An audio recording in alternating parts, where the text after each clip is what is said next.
नमस्कार। अजय चतुर्वेदी। बात बिहार चुनाव की ही होगी और बिहार चुनाव में इस बार कांग्रेस, जो कि दृढ़ प्रतिज्ञ थी कि वो 61 सीट से नीचे नहीं लेगी, 61 सीट उसको मिल भी गई। लेकिन क्या ये जो 61 सीट मिली है वो पिछली बार जब 70 सीट मिली थी और उसमें से 19 सीट कांग्रेस जीत पाई थी, इस बार के चुनाव में जब जब कांग्रेस ने अपनी सीट संख्या बढ़ाने की कोशिश की, मांग की, तब तब यही दलील दी गई कि जब 70 सीट लेकर के सिर्फ और सिर्फ 19 सीट जीत पाई कांग्रेस, जिसके चलते महागठबंधन सरकार नहीं बना पाया, तेजस्वी यादव मुख्यमंत्री नहीं बन पाए और इसकी पूरा का पूरा ठीकरा फोड़ा गया कांग्रेस के ऊपर ही। और ये कहा गया कि अगर कांग्रेस कुछ सीटें और जीत गई होती तो बिहार का नक्शा बदल गया होता। खैर, वो 2020 था। अब जब 2025 में ये चुनाव होने जा रहा है, उसके लिए भी बड़ी मारामारी थी, बहुत टसल थी और ये कहा जा रहा था कि कांग्रेस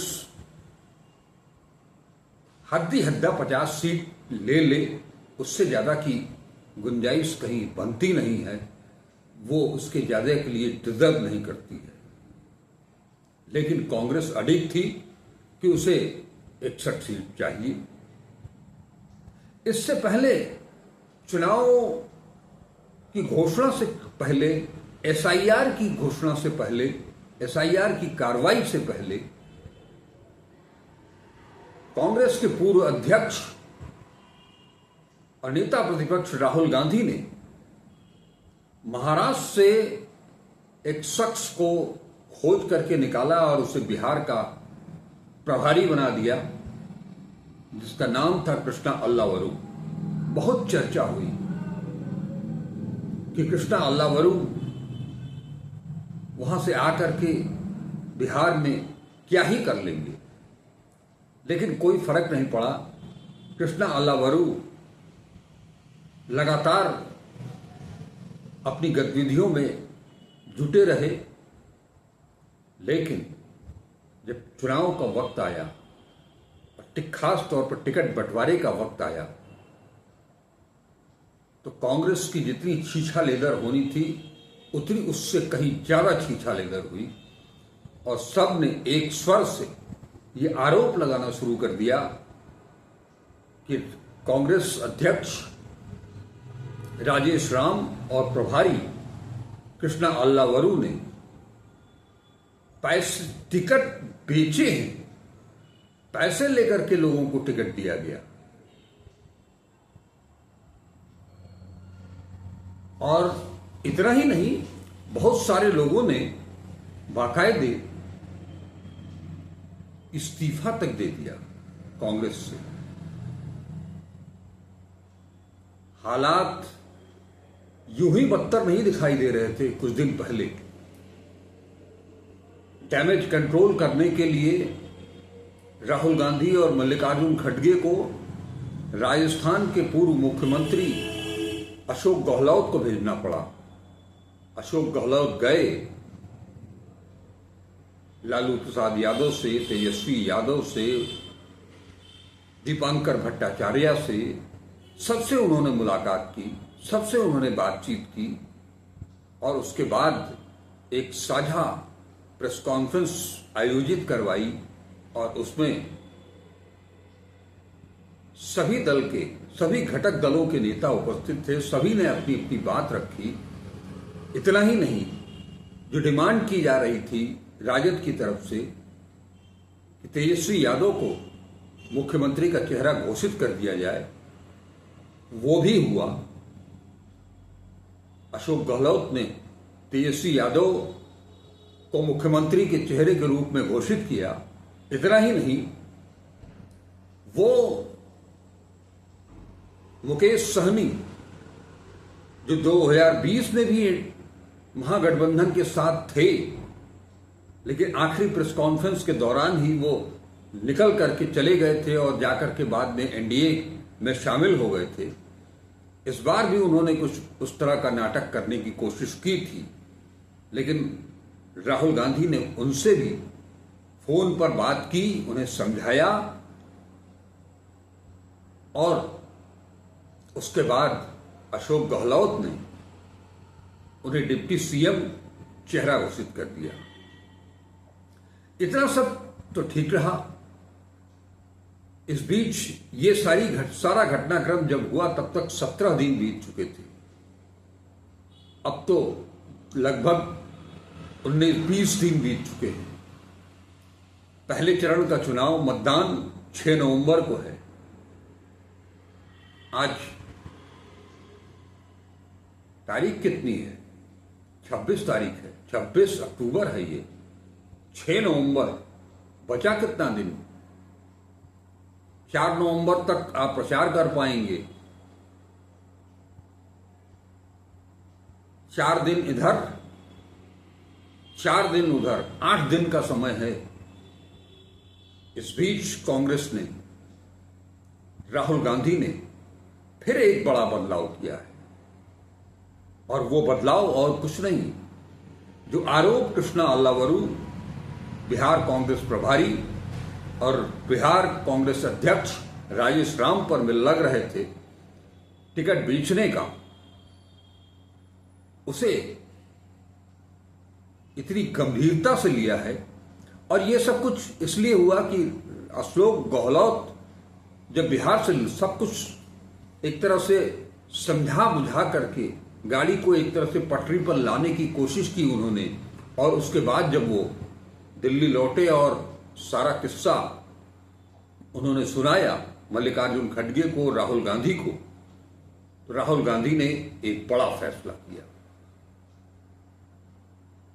अल्लावरू को हटाया नहीं गया है, लेकिन वो बिहार कांग्रेस प्रभारी हैं, लेकिन राहुल गांधी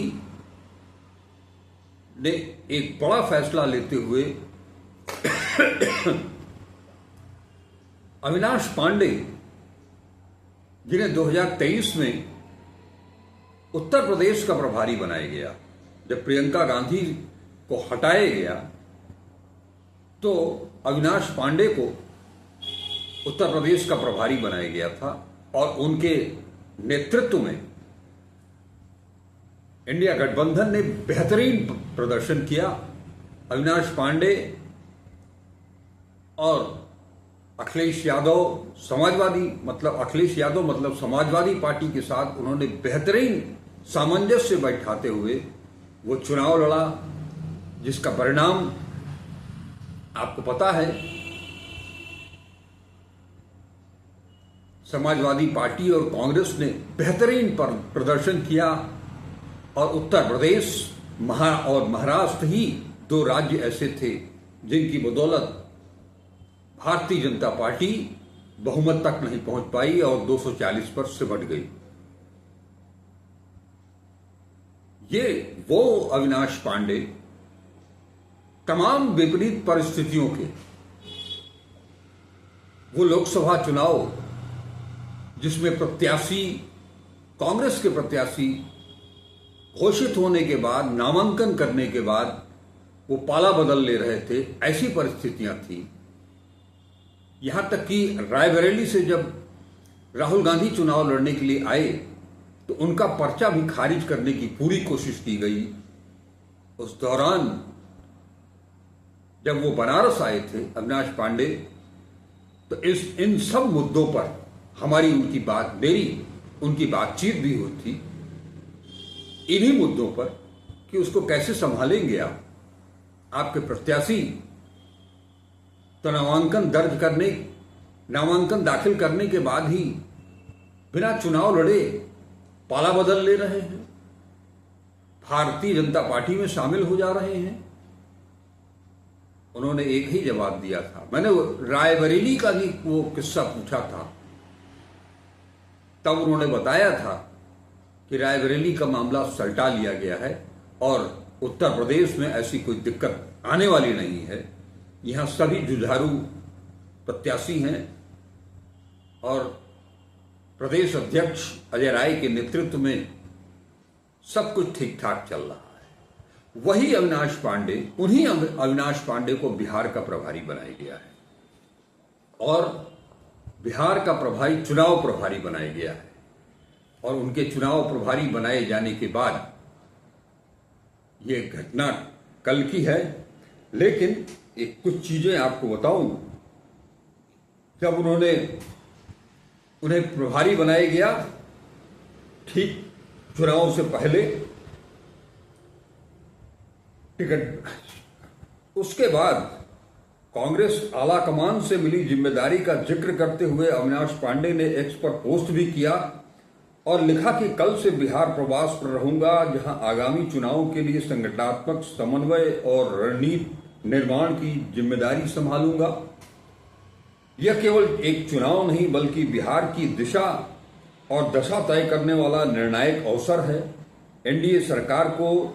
एनडीए सरकार ने राज्य को बेरोजगारी, पलायन, विकासहीनता की ओर धकेला है। अब जनता परिवर्तन के लिए तैयार है। इतना ही नहीं, उन्होंने कहा कि राहुल गांधी के नेतृत्व में कांग्रेस एक बार फिर जन आकांक्षाओं का केंद्र बनकर उभर रही है। हमारा उद्देश्य स्पष्ट है, संगठन को सशक्त करना और कार्यकर्ताओं के उत्साह को दिशा देना, बिहार में कांग्रेस की विजय सुनिश्चित करना। विश्वास है कांग्रेस कार्यकर्ताओं के सामूहिक परिश्रम और जनता के समर्थन से इस बार बिहार बदलाव की मिसाल बनेगा। इतना सब कुछ और उसके बाद जब अल्लाह वरू जी को हटा करके नहीं बल्कि वो अपने पद पर बने रहेंगे, लेकिन उनके साथ साथ अविनाश पांडे चुनाव प्रभारी बिहार के बना दिए गए। कांग्रेस के इस कदम को चुनाव से पहले पार्टी में डैमेज कंट्रोल के रूप में देखा जा रहा है। टिकट को लेकर पार्टी के ही कई नेताओं ने बिहार कांग्रेस अध्यक्ष राजेश राम और बिहार कांग्रेस प्रभारी कृष्णा अल्लावरू पर पैसे लेकर टिकट बेचने का आरोप लगाया था। जैसा मैंने बताया, कई नेताओं ने पार्टी से इस्तीफा दे दिया। पार्टी में मचे घमासान के बीच अब अविनाश पांडे को बिहार बुलाया गया है। आपको बता दें कि अविनाश पांडे मूल रूप से नागपुर के रहने वाले हैं। वे देश के जाने माने वकील भी हैं। अविनाश पांडे महाराष्ट्र विधान परिषद के सदस्य रह चुके हैं। 2010 में महाराष्ट्र से राज्यसभा सांसद चुने गए थे। राहुल गांधी ने 2023 में उन्हें यूपी का प्रभारी बनाया था। अविनाश पांडे बिहार पहुंचे और उन्होंने बाकायदे एक प्रेस कॉन्फ्रेंस भी की। उस प्रेस कॉन्फ्रेंस में अविनाश पांडे ने केंद्र सरकार पर करारा हमला भी बोला और कहा कि केंद्र सरकार ने छठ महापर्व पर बिहार के लोगों का अपमान किया है। पूरे देश में रेलगाड़ियों की संख्या 13,000 है। पीएम नरेंद्र मोदी ने इसमें से 12,000 रेलगाड़ी छठ पर्व पर चलाने की बात की थी, तो कहां से चलाएंगे। उन्होंने आरोप लगाया कि छठ महापर्व पर घर पहुंचने के लिए लोग रेलगाड़ी में शौचालय तक में यात्रा करने को मजबूर हैं। उन्होंने मांग की कि पीएम इस झूठ के लिए बिहार से माफी मांगे। सवाल सिर्फ इतना ही नहीं था। कृष्णा अल्लावरू ने प्रेस कॉन्फ्रेंस में एक और मुद्दा उठाया और बहुत जबरदस्त मुद्दा उठाया। प्रधानमंत्री नरेंद्र मोदी कल जब बिहार गए थे तो वो जननायक कर्पूरी ठाकुर के गांव भी गए और बहुत सारी कर्पूरी ठाकुर को लेकर के उन्होंने बहुत सारी बातें की। उनकी प्रतिमा पर माल्यार्पण भी किया। इस अचानक कर्पूरी ठाकुर को लेकर उपजे प्रेम को पर कटाक्ष करते हुए अविनाश पांडे ने वो 70 और 80 के दशक की बात याद दिलाई, जब आजाद हिंदुस्तान में पहली बार पिछड़ों को आरक्षण देने का मामला अगर कहीं आया तो वो बिहार में आया, और वो और कोई नहीं लाया, जननायक कर्पूरी ठाकुर ले आए थे। इसके पहले बता दें कि कर्पूरी ठाकुर को की सरकार को समर्थन दिया था जनसंघ ने, तत्कालीन जनसंघ ने। और जब कर्पूरी ठाकुर ने पिछड़ों के लिए आरक्षण की बात की, उसे लागू किया, तो जनसंघ ने भद्दी भद्दी गालियां दी, मां बहन की गालियां दी कर्पूरी ठाकुर को। आज तो एक फर्जी आदमी वोटर अधिकार यात्रा के दौरान महागठबंधन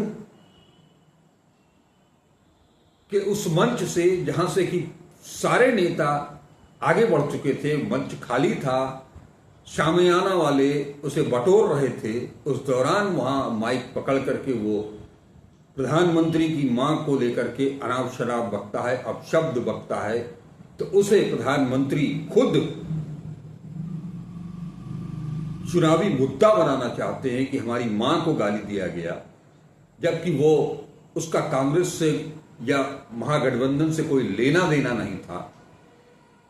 उसके बावजूद उसे गिरफ्तार किया गया, वो जेल चला गया। उसके बावजूद प्रधानमंत्री नरेंद्र मोदी ने उसे मुद्दा बनाने की कोशिश की।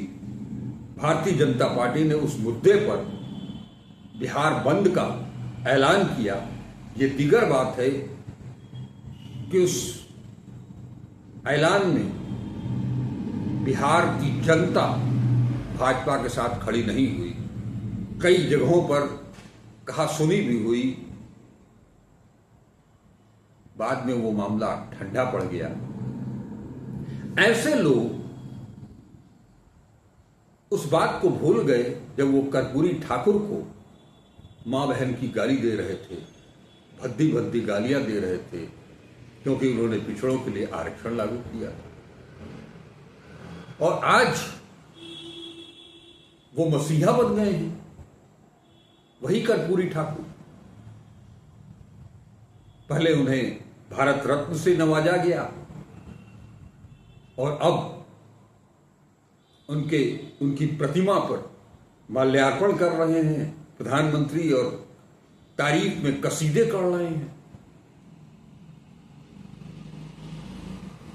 ये दोहरा चरित्र चुनाव जीतने के लिए इन्हीं के पूर्वजों ने वहां गालियां बकी थी।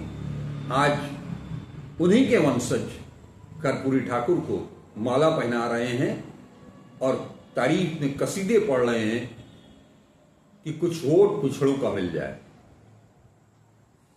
अति पिछड़ों का कुछ वोट मिल जाए, उनकी सरकार बन जाए। इस मुद्दे को आज अविनाश पांडे ने बड़े तगड़े ढंग से उठाया है। अब आगे क्या होता है, क्योंकि बिहार की राजनीति इतनी आसान भी नहीं है कि बीजेपी को लोग आत्मसात कर लें। वो कर्पूरी ठाकुर जिन्हें पूरी, जब तब तक मंडल कमीशन की रिपोर्ट भी नहीं आई थी, तब ये काम कर्पूरी ठाकुर ने किया था। और आज मंडल 2 लेकर के राहुल गांधी आगे बढ़ रहे हैं। दलितों के लिए, महादलितों के लिए, पिछड़ों के लिए, अति पिछड़ों के लिए, आदिवासियों के लिए आरक्षण की मांग कर रहे हैं, बराबरी का हिस्सा दिलाने की बात कर रहे हैं। न केवल आरक्षण बल्कि उनका जो प्रतिनिधित्व हो उस व्यवस्था में, सत्ता में, उसकी डिमांड कर रहे हैं। उसके लिए वो जाति जनगणना को प्रपोज कर रहे हैं। और तेलंगाना में तो ये सारा कुछ हो भी चुका है। वो एक मॉडल के रूप में वो बार बार उसको दिखा रहे हैं। ये उन्हीं की, राहुल गांधी की ही डिमांड थी कि नरेंद्र मोदी, प्रधानमंत्री नरेंद्र मोदी को जब ये देश पहलगाम की आतंकी घटना को लेकर के दुखी था, द्रवित था, उस दौरान उन्होंने जाति जनगणना की घोषणा की। वो जाति जनगणना कब होगी, होगी भी कि नहीं होगी, उसका कोई कार्यक्रम अभी तक तय नहीं हुआ है। लेकिन उनको झुकना तो पड़ा, घोषणा तो करनी पड़ी। आज की तारीख में बिहार, मुझे नहीं लगता है कि कर्पूरी ठाकुर के उस अपमान को भूल सकता है जो नरेंद्र मोदी के पूर्वजों ने जो काम किया था। आप कितना भी माला पहना लें, उनका कितना भी गुणगान कर लें, आपने भारत रत्न दिया, इस भारत रत्न कर्पूरी ठाकुर को दे करके आपने कर्पूरी ठाकुर को नहीं बल्कि अपने आप को, अपने सम्मान को बढ़ाने की कोशिश की। हो सकता है कि कुछ लोग उन बातों को भूल जाएं, आपको माफ कर दें, लेकिन बिहार की जनता कतई ऐसा नहीं करने जा रही है। तो ये काम अविनाश पांडे ने वहां पहुंचते ही एक करारा हमला बोला है प्रधानमंत्री नरेंद्र मोदी पर, भारतीय जनता पार्टी पर, आरएसएस पर। अब अविनाश पांडे इन बचे हुए दिनों में कांग्रेस को कितना संभाल पाते हैं, ये उनकी काबिलियत पर निर्भर करेगा। और देखना यह होगा कि जिन लगभग 15-16 सीट ऐसी है 61 में,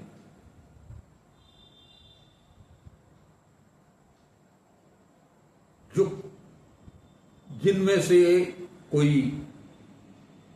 लोजपा आर का निकटतम है, कोई अमित शाह का निकटतम है, कोई भारतीय जनता पार्टी का निकटतम है, कोई आरएसएस का निकटतम है, कोई जेडीयू का समर्थक है। ऐसे ऐसे लोगों को जो टिकट बांटा गया है, अब वो प्रत्याशी तो कहलाएंगे कांग्रेस के ही। यानी एक तरह से जिन दो लोगों के ऊपर राहुल गांधी ने पूरा भरोसा किया था कि वो इन कृष्णा अल्लावरू और राजेश राम के ऊपर भरोसा करके कि वो स्लीपर सेल से मुक्त हो सकेंगे, लेकिन इन दोनों ने मिलकर के स्लीपर सेल को निमंत्रण देकर के बुला लिया। उनसे कैसे निपटेंगे? अविनाश पांडे, चुनाव कांग्रेस लड़ रही है, लेकिन पहले चरण के मतदान से 10 दिन पहले, 11 दिन पहले जो दायित्व उनको सौंपा गया है, वो बहुत कठिन दायित्व है, बड़ी चुनौती है। लेकिन अविनाश जी इसमें माहिर हैं। हम सब उम्मीद करते हैं कि अविनाश जी अपनी मुहिम में सफल होंगे और उनको जो राहुल गांधी जो दायित्व दिया है वो उस पर अमली जामा पहनाने का भरसक न केवल कोशिश करेंगे बल्कि एक कुशल रणनीतिज्ञ की तरह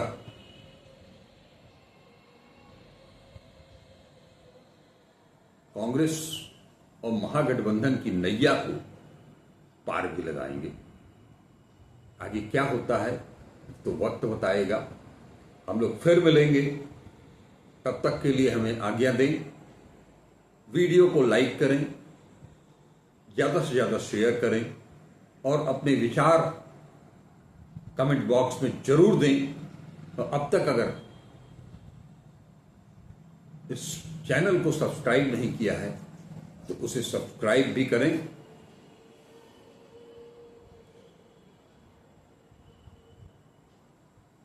नमस्कार, अजय चतुर्वेदी।